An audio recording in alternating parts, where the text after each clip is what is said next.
Hi guys, it's Wombat, and this is the BR-230, also known as the Rodovia Transamazônica, also known as the Trans-Amazonian Highway. It's kind of a highway that stretches about 4,000 kilometers through the Brazilian states of Paraíba, Ceará, Piauí, Maranhão, Tocantins, Pará and Amazonas, and it is the third longest highway in Brazil and one of the most exciting roads in South America. Together with the hidden BR-319 I did a video on recently, it is certainly the most interesting road on EAA. It is not the most difficult road or possibly even the longest, but it is an absolutely epic road, and it is the road this entire video is all about. The road can be divided into 5 parts, of which 2 are paved and the rest are gravel, washed away or flooded roads. About half the road in its entire length is paved, the other half is not. There is also several places where crossing the Amazonas River is only possible via ferry connection. And many of the bridges that still exist today are in a very bad shape. Right now we are holding on the first stretch of the road out of Saboeiro. This piece of tarmac road may seem dull, but it's not. Even though it's a regular highway, knowing that you are on a 4,000 kilometer journey makes it feel like a very enjoyable foreplay. You're heading into the unknown, and since this was the first time I was back in my F88 since 132 went gold, I took this opportunity to get to know my truck, the engine, the gearbox, finding the truck's corners properly. Throughout this haul I'll be using several different trailers, and as it turned out, it took me 5 separate jobs to complete the journey, since there was no job available to me that could cover BR-230 in its entire length.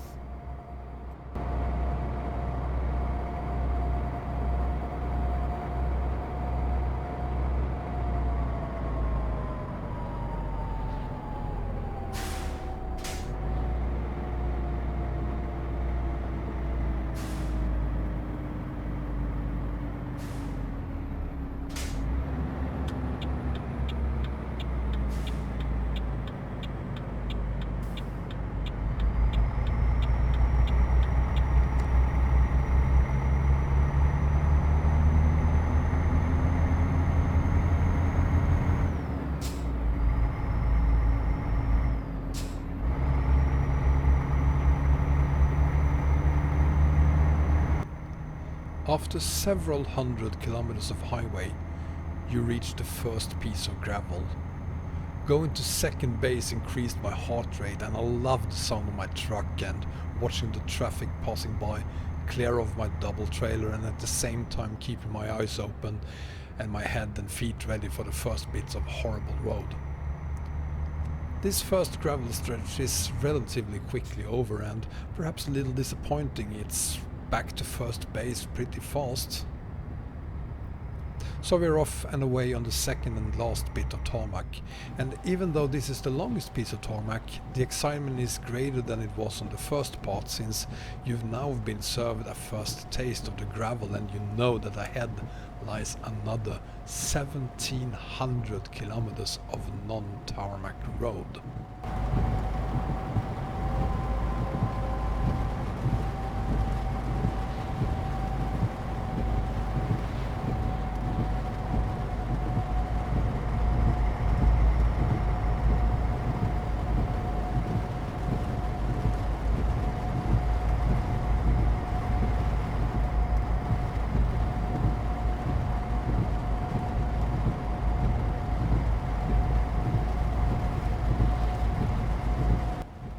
The Transamazônica was introduced on September 27, 1972.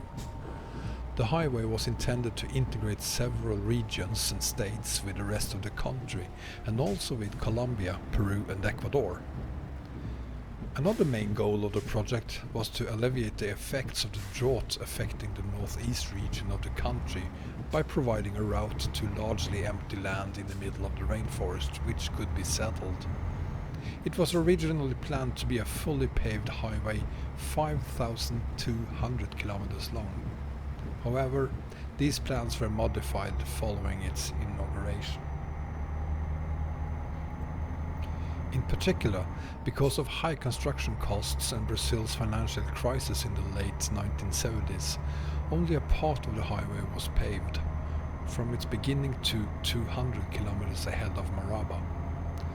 The lack of a fully sealed road caused many problems. Travel on the non-paved stretches of this highway is extremely difficult during the region's rainy season between October and March.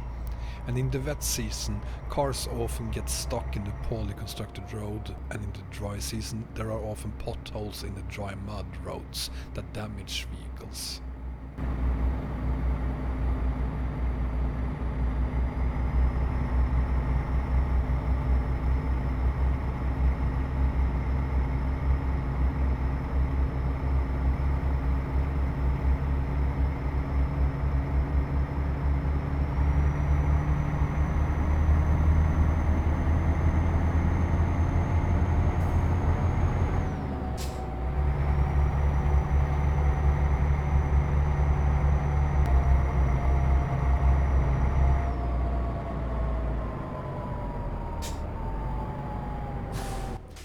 We have reached the fourth of the 5 segments, and from here on out it's gonna be all gravel, potholes, bumpy, washed away or flooded roads. Preferably you'll stick to hauling during daylight, but the distances and the slow speed will force you to run through the night sooner or later. And depending on where you are, that is gonna be more or less of a challenge. In some places almost impossible, since it's pitch black outside. You will have to feel where your trailers are without really knowing exactly, and the AI is merciless and you will get hit if you close your eyes or just gamble even for a second. Construction of this highway was very challenging because of the remoteness of the site. Workers building the road were frequently isolated and without communication.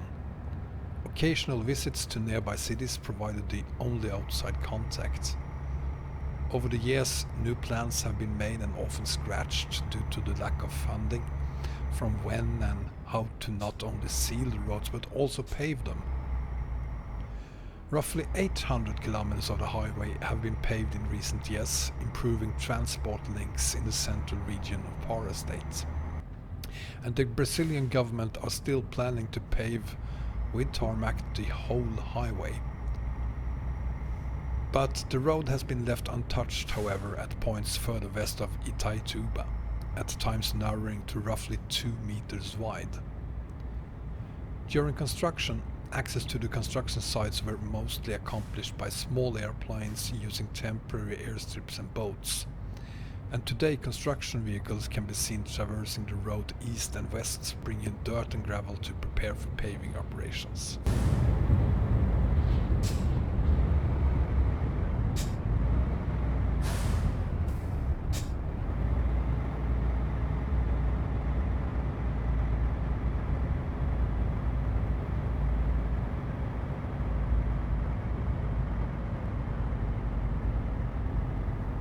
The flooded parts of the roads are my least favorite bits. I've never been a big fan of flooded roads on ETS2 simply because I do not like the way these roads are implemented. I want moving water, and probably more important, I want to be able to see what is underneath me. If the water is too muddy, I'd prefer to get stuck in the mud rather than have my truck damaged by hitting some rock-hard obstacle that probably wouldn't be there in real life. And in worst case, I'll drive off the road, and in real life that will result in me getting stuck, or in worst case, I'd receive some damage. In game, it could potentially make me fall through the map. Fortunately, these stints aren't that long and not too many either.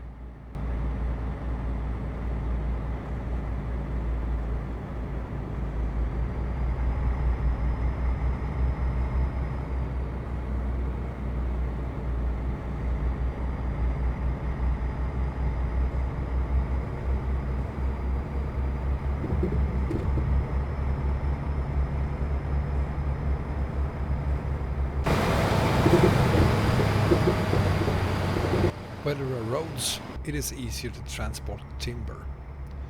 Originally, these roads were intended to open up land for agriculture by settlers, and the government's motto, "Land without men for men without land," was coined to describe the development of the Amazon. However, loggers have used these roads to further deforest the surrounding jungle, and various conservation units have been created along the route of the highway in an effort to halt deforestation or manage forestry in a sustainable manner. In the western section from La Brea to Humaita, the fully protected Mapinguari National Park is south of the highway, and the sustainable use Balata Tufari National Forest is to the north. East of Huamita, the Huamita National Forest lies to the south of the highway, and then the Camos Amazonicos National Park and Uruena National Park. As we reach the last segment of the roads, my hands hurt from all the shaking of my steering wheel. Constantly being on the lookout for potholes and other obstacles makes my eyes and head hurt, and I'm constantly sleeping of hearing the same sound all the time, the constant buzzing of my V8 at 1200 RPM, and the lack of rest makes my entire body scream for an end to this journey. The monotone routine is only interrupted by brief gear shifts every once in a while. A quick look at the map reveals that there's still a few 100 kilometers left. I'm getting closer to the goal, and it's tempting to just floor it, but the risk of damaging your truck or trailer prevents you from trying to end the pain quicker. It's not that I hate sitting here. It is painful, yeah, but it is also with a growing pride I haul through the last 100 kilometers of road. Watching the last gas station pass and the signs presenting the last town on your long list of cities you have been through on this journey, and reaching the city itself, a village really as it turns out, parking the truck and aligning the trailers up perfectly before you come to a halt, parking brakes on, shift into neutral, turning off the lights and then the engine before finally unloading the cargo. The journey is over, and I did 4,000 kilometers of BR-230 in what turned out to be 8 hours, averaging 50 kilometers per hour. It's been an adventure, a complete joy, and I loved the ride so much I feel proud and comfortably exhausted. But I'm not sure I want to try this again anytime soon, despite this being the most pleasing haul I've possibly ever done.